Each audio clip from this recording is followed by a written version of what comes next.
बाहर खड़ी इस महिला की दर्द भरी दास्तां सुनेंगे तो आपकी आंखों से भी आंसू छलक पड़ेंगे। दरिंदों ने बंधक बनाकर इसको अपनी हवस का शिकार बनाया।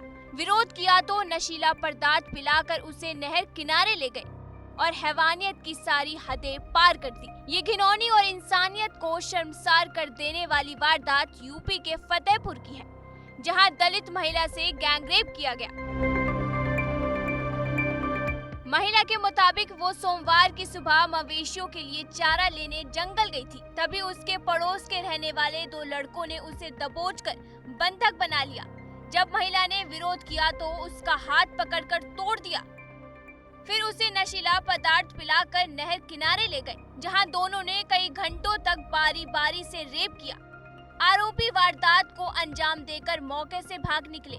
जब पीड़िता को होश आया तो वो लड़खड़ाते हुए अपने घर पहुंची और सारी अब बीती परिजनों को बताई।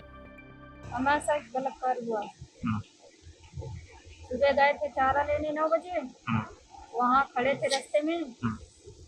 जब हम मना कर रहे थे तो हमें मारा है पहले नजर संबंध बनाने के लिए। फिर उसके बाद क्या कहते हैं 2-3 झपड़ाव मारा है और हमारे साथ की दोनों जन हाथ पांव पकड़े हैं, गलत काम किए हैं। जब हम नहीं मानते थे तो हमें और मारा है, कागज हमारे हाथ भी तोड़ दिए हैं, पाए में भी चोट है हमारे, अगर गलत काम किए थे। उसके बाद जब हम नहीं मानते थे तो जब चिल्लाने लगे तो हमें नशा की दवाई पिला दिया। कौन है ये? एक नाव अपना है, एक नाव हजम अली है। कहाँ के हैं ये? एक बगुआ का है, एक सीधा का है। आपको कितने दिन बंधक बना के रखे हैं? 9 बजे सुबह से लेके 9 बजे शाम तक।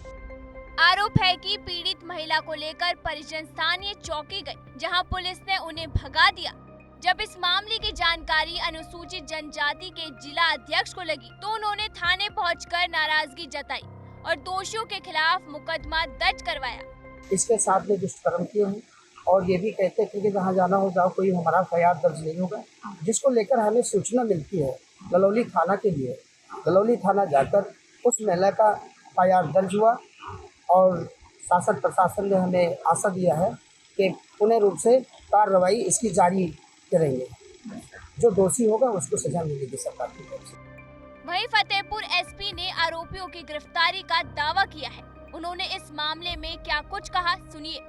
जनपद फतेहपुर के अंतर्गत थाना ललौली क्षेत्र में एक महिला के द्वारा गांव के ही 2 युवकों पर दुष्कर्म के आरोप के संदर्भ में थाने पर प्रार्थना पत्र दिया गया है। प्रार्थना पत्र के संदर्भ में तत्काल सुसंगत धाराओं में मुकदमा पंजीकृत कर लिया गया है और दोनों युवकों को गिरफ्तार कर लिया गया है। प्रकरण में पीड़िता का चिकित्सीय परीक्षण करवाकर अग्रिम विधिक कार्रवाई की जा रही है। सभी तथ्यों की जांच करके अग्रिम विधिक कार्रवाई की जा रही है। कोलकाता रेप मर्डर केस को लेकर पूरे देश में बवाल मचा है। उसके बाद भी इस तरह की वारदातें सामने आना बेहद शर्मनाक है। आखिर कब तक महिलाएं और बच्चियां ऐसे वहशी दरिंदों का शिकार होती रहेंगी? क्या यही है देश और प्रदेश का विकास? जब बेटियां ही महफूज नहीं होगी तो देश कैसे तरक्की करेगा?